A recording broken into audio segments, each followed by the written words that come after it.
Guys, welcome back to another YouTube video. Now in today's video, guys, I was honestly not expecting this. I thought I was going to get on with my life, do another video, but the devs released the second part to their developer update. I guess I didn't realize that on the first developer update they announced that there is going to be more coming to this developer update. So they just edited the page, I believe, yesterday, and now they are talking about the second part of the developer update.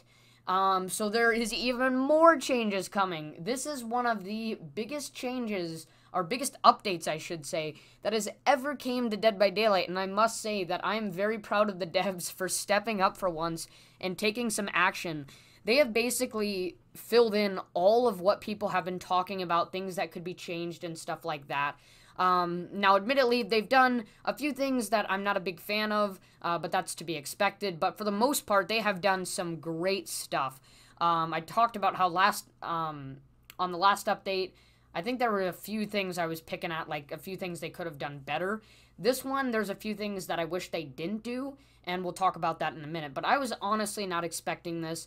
And also, just today, they released the new survivor that will be coming to the game in a few weeks, which is, forget what her name is, but she does carry some Boon Perks with her, 2 Boon Perks and 1 regular perk.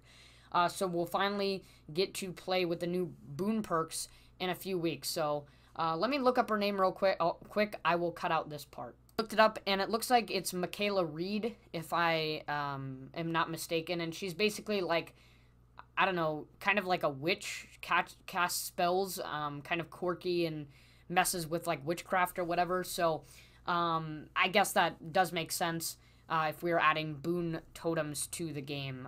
So it definitely very fitting for the Boon Totems that will be coming into the game, and I'll talk about my thoughts on that later here. But let's just start out from the top of the page. This is absolutely incredible. The first change, and this one to me is a bit of a controversial change for many people. Some people are satisfied with this change. Some people are not too happy about this change. And I have to say that I'm not too happy about this change. I thought it was very unnecessary. And if they were going to go all out with this update, I really didn't think that Deathslinger was the #1 killer they had to touch on. I would have preferred them to touch on Twins. I think that was, besides Trapper, one of the other killers that they really need to touch on, because Twins feels really sluggish after the changes that they made to her, and I just dislike it. But they decided to touch on Deathslinger, and I'm not really sure what to think about this, but I guess the one benefit to this is that they're probably going to touch on the add-ons with Deathslinger, so that's really good. Some of his add-ons are just trash. But basically what they're doing is they're making it so that you can no longer just click aim downside or ADS and his gun will just pop up. It will take a little bit longer. I'm guessing it'll take probably like half a second, close to a second. I don't think it's going to be very long, like 3 seconds. It'll probably be about half a second. Just a little bit of time for the survivor to react and have some counterplay against his gun. Well, now that I say half a second, that's probably how much it took in the first place. So it'll probably be much closer to 1 second, and if not, a little over a second. But I don't think it's going to be any more than that. I know he's on the live servers, so correct me if I'm wrong. People have probably already seen the changes by now. I wish I did, but I'm just here to tell you my thoughts on these changes and stuff like that. But whatever the ADS may be, I just hope it's not really long and sluggish like Twins. So I'm not too concerned about that change. I do understand that it's really hard to counterplay Deathslinger when he can easily just tap his gun and there's no really reaction time that you can have to dodge his gun unless he's having trouble aiming towards you and he's holding it down for a little bit. Then, yes, certainly you can dodge his gun, or if you have Dead Hard. But for the most part, there's little counterplay against Deathslinger when it comes to him aiming his gun. And then they decided to go even more all out, and they decided to increase his radius to 32 meters. The Deathslinger is the only range killer that does not have a lullaby, which meant terror radius reducing perks like monitored abuse could allow you to get close enough to surprise and hit a survivor without them getting any warning whatsoever. Well, not exactly true, but I guess his terror radius was very quiet. I can't agree with that. It wasn't It was kind of hard to hear at some points unless you had a good headset. So I do agree with that, but I'm not sure they really needed to add a 32-meter radius. See, here's the thing with all these changes. I get it's supposed to make it more fair for the survivors, but Deathslinger's one problem is that he does not have good mobility, and he can't spark up much map pressure if he can only focus on getting one survivor down really quick. So when you take it down his main power that makes him so good, I feel like you're going at the wrong spot here. And I don't think Deathslinger needed to be nerfed. I don't think he's annoying to play against, even as a survivor, in my opinion. But I know for a lot of people he's annoying to go against. And as a killer, I don't feel like I'm getting carried if I run Monitor and Abuse, and I don't know, some insane add-ons. I feel like Deathslinger still does have some skill applied to him, so I think that's okay that the survivors can't really have counterplay with him, and they just have to take a guess. Now, with Spirit, it's a different story, but yeah, I'm not really sure about this change, and I probably won't be playing a lot more Deathslinger now that this change has come. I'm not really sure what to think about it. I just hope that they make the add-ons better in turn. I'm guessing he's still going to move at 4.4 meters per second, which is kind of weird. No 4.4 moving killer has a 32-meter radius. So, yeah, this is just weird. Controversial change for me, in my opinion. I don't want to ponder on this too much. I'm just going to leave it there. Tell me your thoughts in the comment section, because this is probably one of the hardest things to think about in terms of how much I agree with this change. The next change, though, I like a lot more. So, with the Plague, I guess I gotta get a reminder on how they change it. It says, first we looked at infected objects. Previously interacting with something would cause your infection to increase faster. We're adding an additional penalty to interacting with something that is currently infected, meaning your infection will increase even faster than before. Additionally, we've increased the base infection duration on objects like generators from 35 to 40 seconds. These changes will make infecting objects feel much more impactful. Yeah, this is a good change. Anything to make Plague better, I think, is good. Right now, Plague is kind of standing at a high C tier, like C plus maybe, and just flat out B tier. So anything to make Plague a little bit better, I'm totally fine with. I don't think these are going to make her overpowered. They're just going to make her infection objects a little bit more punishing, which I like, because it makes it not only more punishing for the survivor, but you can feel like you're dissuading the survivor from doing an objective more when you are puking on your objects, and you don't feel like you're wasting your time. Now that it lasts longer, and if a survivor decides to go on that object, they will get infected much quicker. So I definitely like this change. I don't think Plague was the #1 killer that needed to be touched on, but I think they already touched on their #1 killers on the part 1 of this, so I don't have any problem with them deciding to change Plague. Then it says, next we turned to her Vile Purge. The Plague takes a massive hit to her movement speed whenever she is on cooldown after purging or canceling her purge. We've increased her movement speed from 2.3 meters per second, why did I say millipedes, per second while on cooldown to 3.6 meters per second. This will cause her to lose far less ground when she does so. Definitely love this change, yeah, it'll just make her feel less punishing when she goes on cooldown for a Vile Purge. I don't think she should have to suffer a large cooldown, or, well, they're not reducing the cooldown, but they're making her go faster while on cooldown, so I have no problem with that. One of the things that felt really bad for the killer was when you let go of your power button. I think that's a typo. Let go of your power button a little too soon, causing your power to be canceled entirely. Now tapping the button or letting go before the minimum threshold will cause your power to continue charging until the minimum amount has been reached. Basically, it now works like Hunter's Hatchet. I definitely like this change. I heard about this. I just had to refresh it so I could ensure that I was hearing this right. This is a great change. This happens to me a lot when I'm playing Plague, so I definitely have no problem with this change. And it kind of goes along with the change before this with the 2.3 meters to 3.6 meters. If you don't get a good puke in, it won't be as punishing ultimately. And if you do get in a good puke in, it still won't be as punishing, which I don't think it needs to be that punishing to get a good puke in, because puking on survivors isn't really the most overpowered thing. So yeah, definitely have no problem with these changes. Finally, we've increased the time it takes to cleanse at a fountain from 6 to 8 seconds. Don't think the cleansing time was a major issue, but, you know, whatever to make her better, I guess, right? Like the other killers that are changing in this update, we've revisited the Plague's add-ons as well and did a complete pass on some of the less powerful or rarely used ones. I like how they're doing this because I think some add-ons are just not worth keeping, so if they're just going to pass on them, I don't really care if the killer has less add-ons. If she could have 4 add-ons that are really, really good, I wouldn't care. As long as they're really good add-ons, you know, I have no problem. But, yeah, I'm glad that they're just passing on some of the add-ons that are just really used and just throwing them in the garbage because there's no recovering from them.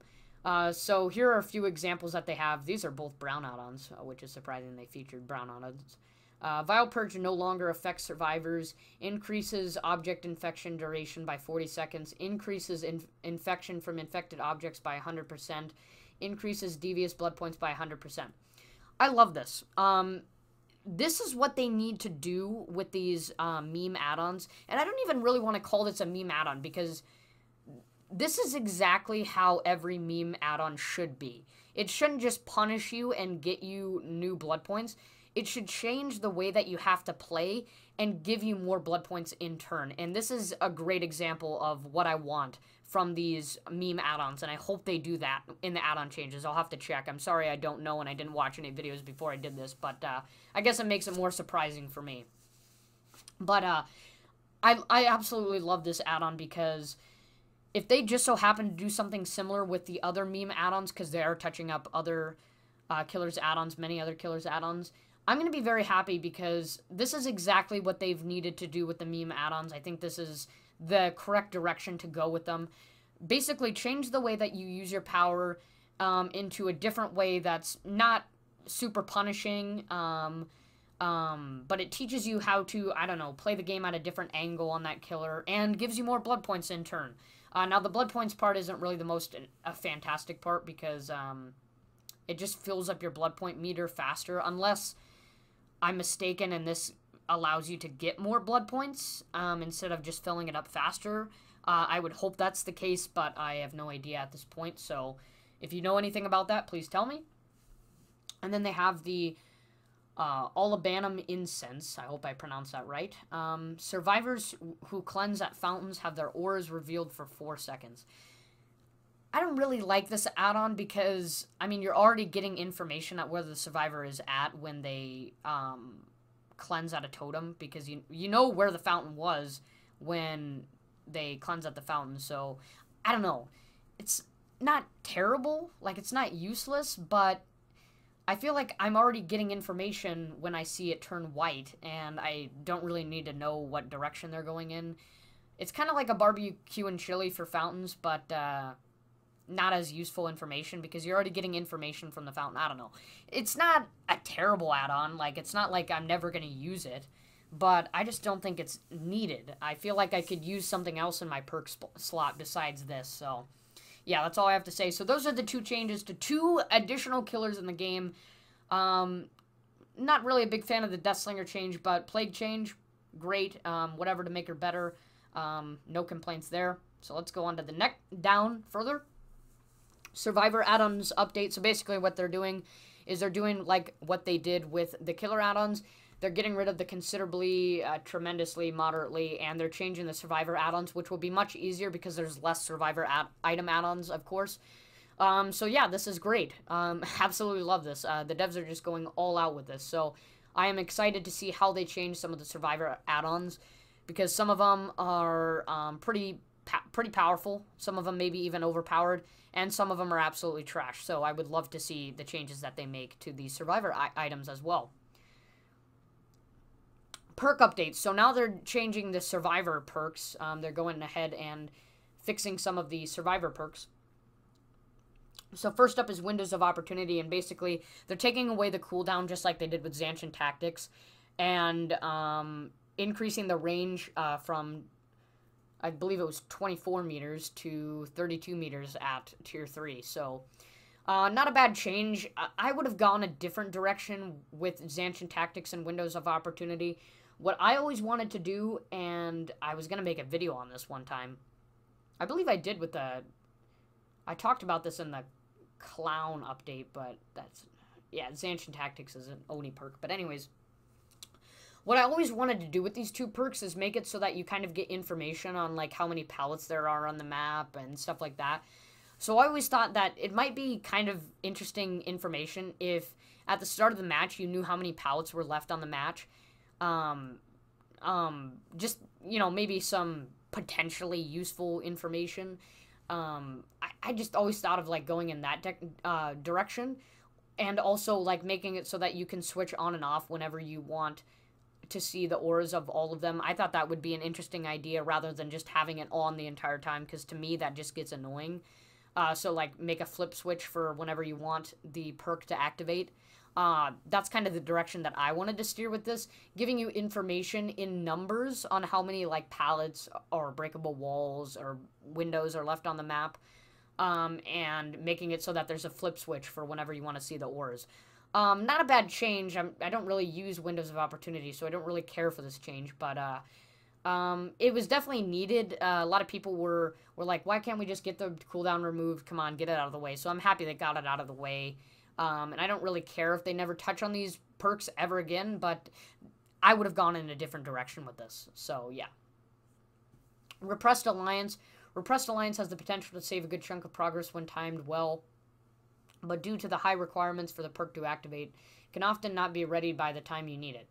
With that said, we've reduced the time required to activate the perk to 55, 40, and 45 seconds. Once again, not the direction that I really wanted to go with Repressed Alliance.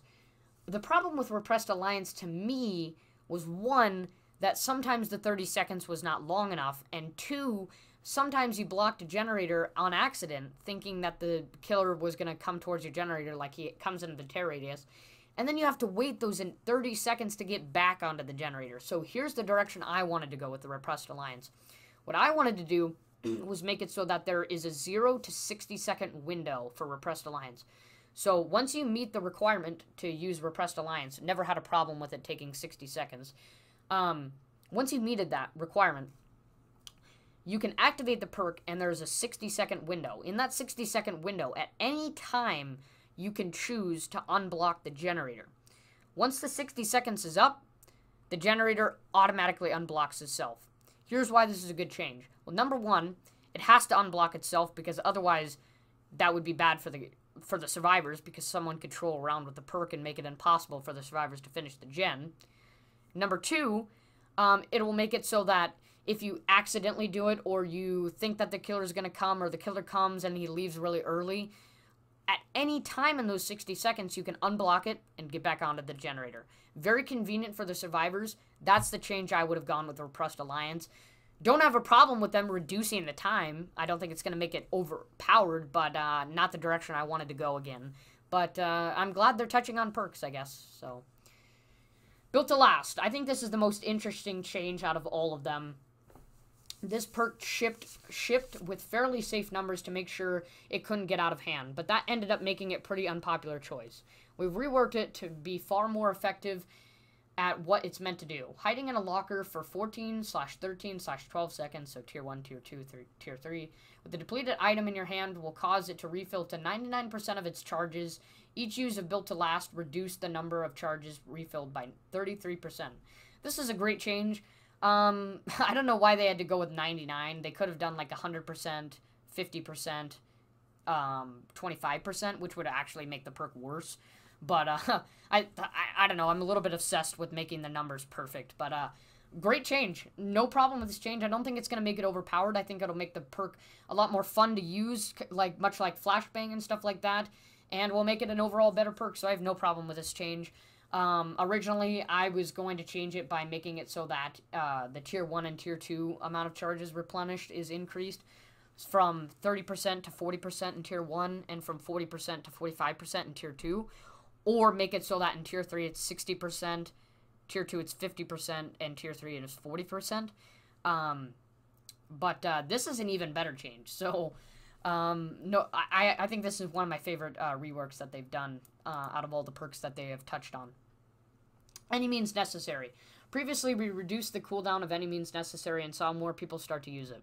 It's still not quite where we'd like it to be, so we've added order reading effect on all drop pallets. This way, as soon as it's ready, you'll know exactly where you can use it. See, my thing is, any means necessary, if you run it with windows of opportunity, you're, like, fine with finding drop pallets, but I guess it makes it less dependent on finding, or using windows of opportunity with this. So, I don't have any problems with this change. I personally would have reduced the amount of time that it takes to reset the pallet from 4 seconds to 3, or even 2.5 seconds, and the reason why I say this is because then you could use any means necessary in chase, and it could be really fun to use. And the killer would have to be on your butt and make sure that you cannot lift up that pallet too quickly. I thought that would make it more fun so that you can use it in chase, and you get a lot more value on it, because you kind of guarantee that you have a chase to use it again instead of resetting it and assuming that the killer is going to follow you where you want to go and you get to reuse that pallet. So, I don't know. I thought that would have been a more interesting change, but nice touch, I guess. No Mither allows you to trade health states for other bonuses, but these bonuses aren't strong enough to warrant using the perk. We've increased the Grunts of Pain reduction to 25%, 50%, and 75%. Additionally, we've added a 15%, 20%, 15, 20, and 25% increased recovery speed while in the dying state. Side note, yes, we know a lot of you use this perk as a sort of hard mode. We're not looking to completely get rid of that, as silly as it may be. If this is the direction that they're trying to go with it, I don't know why they can't just take the Grunts of Pain away at 100%. That way you don't have to run Iron Will. The recovery speed, I have no problem with that, but I don't know why they can't just add it to 100% Grunts of Pain reduction. That way you don't have to run Iron Will with no Mither. Personally, this is not the direction I wanted to go with no Mither. I guess I'll just say what I wanted to do for no Mither. What I've wanted to do with no Mither is make it so that at the start of the match, you start healthy. Once you get injured, you get the broken status effect applied to you. But the killer does not see that you have the broken status effect. That way, you can actually get value out of some of the bonuses that you get from no Mither, like getting out of the dying state. Wouldn't make it overpowered at all. Everybody's kind of hesitant about making it so that they can't see that the killer is broken. I don't know why they can't just do that. They've done so much crazy crap in this game, and they can't hide the fact that you're broken from the killer. I think that's dumb. And the third thing that I was going to do was I was going to make it so that any penalties that the survivors may get for you being injured, so let's say that the killer has thanatophobia, he does not benefit off of you being injured for the rest of the map, so that 4% penalty is not included. That would be another good bonus with no Mither that would occasionally help you out, but probably rarely. But it would be a nice little change. And there was a few other things that I was going to do with it, but I think that would really be all that I would want to do. Yeah. Don't have a problem with the change. Ultimately, it makes it better, but not the direction that I wanted to go, nor do I think it was a good enough change. So, glad they touched on it, but I think they're going to touch on it again in the future. Wouldn't be surprised. Mindbreaker slash Fearmonger, so they're changing Mindbreaker to Fearmonger. I actually like this name change rather than Babysitter and Guardian. I think Fearmonger sounds a lot better, so glad they're changing the name. I think it's cool. They're only doing it because of the licenses and stuff like that. This is a simple one. Survivors who are working on a generator will now suffer from blindness in addition to exhaustion. This will cause the perk to not only prevent the use of exhaustion perks, but also any ore reading that the survivor may have. I guess this is an okay change, because if the survivor is on a generator and they have, like, Better Together, or a survivor is on a hook and they have Kindred, this does help. But I feel like instead of blindness, they could have done Oblivious, or Oblivious and blindness. I feel like that would have been a better change, but not a bad change. I don't think it's terrible. It'll occasionally come in clutch, depending on what perks the killers have, but not the absolute best change. Certainly not what I would want. I would have replaced blindness with probably oblivious, but not terrible. So overall, these perk changes, not too thrilled with too many of them, except for Built to Last. All of them ultimately benefit the perks. Most of these are perks that I don't really use, so I don't have a problem with them touching them if it benefits the perk in the long run, but not too thrilled with most of them, except for Built to Last. So, yeah, a little bit underwhelming, but if it makes the perk better, it makes the perk better. That's all I have to say. The hatch and keys. So the hatch and keys, by extension, have been long, very contentious topics, leading to some heated debates. We have some changes incoming to make them a little fair. The devs, they're funny sometimes, in an unironic way. First, the hatch will no longer spawn if they're, well, I guess in an ironic way, I would, because if it was unironic, I would actually be laughing at what they're saying, but I'm laughing because some of the stuff that the devs say is just funny because it's, I don't know, it's weird. First, the hatch will no longer spawn if there's more than one survivor in the trial. This means you'll have to worry about the last 3 survivors vanishing when there's still 1 generator left. Additionally, the hatch will now take a few seconds to open with a key once it is closed. Progress does not reset when the survivor cancels the interaction. This eliminates the problem where a survivor can simply sprint straight at a hatch and instantly open it and escape. With that said, these changes will make the "Where did they go?" achievement impossible to obtain, so it will be changed to escape through the hatch using a key. I actually did get the "Where did it go?" before this change happened, so I'm kind of proud of myself, and I hope they don't remove it, because then I can kind of have like a, heck yeah, this is what I did and you didn't do this, brag about, so I hope they don't get rid of that. But anyways, about this change, I'm glad that they touched on this too. They're just going all out with stuff that we have been talking about for over a year now, in terms of what we wanted changed. And I originally wanted something a little bit different, but I think this is great. I have no problem with this change whatsoever. I think it's great. I think the idea that survivors can get out when there's like, when the last even when the last generator is completed. If the killer has, you know, some perks to help with the end game collapse, or even if he doesn't have any perks at the end game collapse, he has no last chance to try to get back and at least get 1K. The survivors grab the key, open the hatch, everybody's out. So no problem with this change. I think it'll make the keys that kind of clutch escape if a survivor just so happens to have a key and it's the end game and the survivor doesn't really have a chance at escaping through the exit gate because they're the only survivor left and the killer's going back and forth to the exit gates. This gives them one last chance, and this is the only way that they can use keys now, I believe, if I read this correctly. So, no problem with this change at all. Definitely like it. And, yeah, I think that's all I have to say. And then it says Boon Totems. So, basically, Boon Totems are pretty much exactly how we expected them to be. When a survivor is near a Boon Totem, at least this is how some of the Boon Perks that are coming to the game are working now. If a survivor is like near a Boon Totem, like in a certain radius of the Boon Totem, they'll get some kind of bonus from the Boon Totem, and a killer can go through and get rid of the effect in a few seconds. And I think that's okay because the killer has to waste their time going to the Boon Totem to remove the effect. So yeah, the Boon Totems, I really like them adding to this.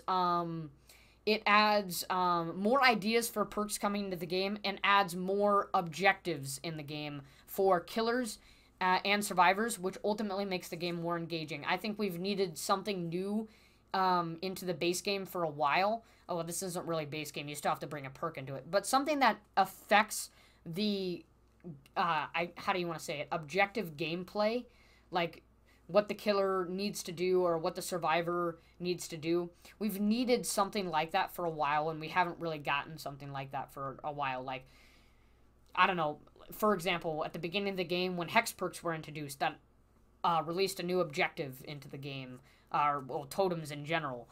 So I really love that they're adding Boon Totems because it adds more objectives to the game. I've always thought that adding more objectives to the game is always better than just adding more perks that will eventually run out of ideas because we don't have enough objectives to give more variability between perks and make them a little bit more interesting. So Boon Totems no problem with them being added to the game. Just to give you a quick overview on the new Survivors perks, Michaela Reed, I believe. One of hers is Clairvoyance, and then there's 2 Boon Perks. I think it's like Circle of Healing, and then I forget the other one. I know the Circle of Healing one makes it so that if you're in the radius, a certain radius of a Boon Totem, if you're close enough to a Boon Totem, basically, the survivor will get, like, a bonus to healing speed, and they can, like, heal themselves without needing a medkit or something like that. And then I forgot what Clairvoyance did. I think it was, like, they are able to, like, remove a Hex perk from a totem and replace it with a Blessing. I can't exactly remember. I'd have to look it up, but, yeah, I'll look it up real quick, and then I'll come back. Alright, here we are. So I'm on a new website, to look over what they do. It says, Clairvoyance activates whenever you cleanse a, totem. When empty-handed, hold the ability button to unlock your full ore reading. Okay, now I remember. Ore reading potential. For up to 10 seconds, you see the ores of exegates, switches, generators, hooks, and chests within a 64-meter range. I think this is an interesting perk idea. I never would have thought about it. I think it's a good perk that we might see used occasionally, but I don't think it's going to be, like, meta. But these 2 new Boon Perks are certainly going to be used because people are going to want to experiment with them. And it will add more objectives to the game. So I think these are definitely going to be seen a lot more in the matches. So yeah, Circle of Healing. Press and hold the active the ability button near a Dole or Hex Totem to bless it and create a Boon Totem. Soft Chimes ring out in a 28-meter range. Any survivors within the Boon Totem's range gain 100% healing speed bonus and can heal themselves without needing a medkit. You can only bless 1 totem at a time. All equipped Boon Perks are active on your Boon Totem. And the survivors can see the ore of all the survivors can see the ore of the Boon Totem, just like a killer can see the ore of a Hex Totem. So, great idea. This is the one that I talked about. And Boon Shadow Step.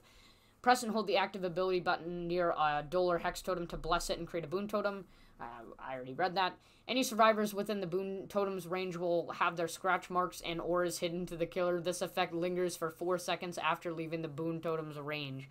This is absolutely insane, but I love the idea. I don't think it's going to be necessarily overpowered, but it's definitely going to... I like this even more than the Circle of Healing in a sense that it changes the way that the survivors and the killers have to play. Because what the survivors are going to want to do is they're going to want to try to stay in this certain part of the map where the Boon Totem is to protect their Boon Totem. And in the case that the killer comes over there, they get a benefit from being within that radius of a Boon Totem. And they're going to stay over there, get the gens done, or do all the generators outside of that radius, and then create a 3-gen over there where they'll get the bonuses or something like that. I don't know. It'll change the way that the survivors will want to play the game so that they can strategically stay in an area and take the boon effects to an advantage so that they can get generators done, have longer chases and stuff like that. So I really love this perk. I don't think it's going to be overpowered necessarily. Yeah,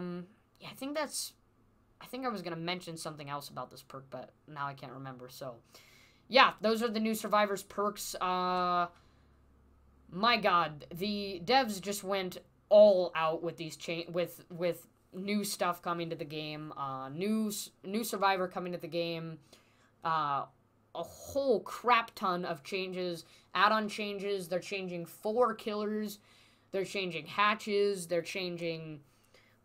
they're turning on the kill switch thing. I mean, my God, they just went all out with this, and I'm pretty satisfied for the most part. A few underwhelming things, but a few great things overall. I think this is one of their greatest updates that they've ever made. They have went so far with this update in a good way, and I just absolutely love it. This is what we've been waiting for over a year now, most of these changes, so... I wasn't expecting to make this video, but definitely glad that they're doing this. So yeah, upcoming videos. I am going to rewatch the Ghost Rider films and do a movie review on those 2 films.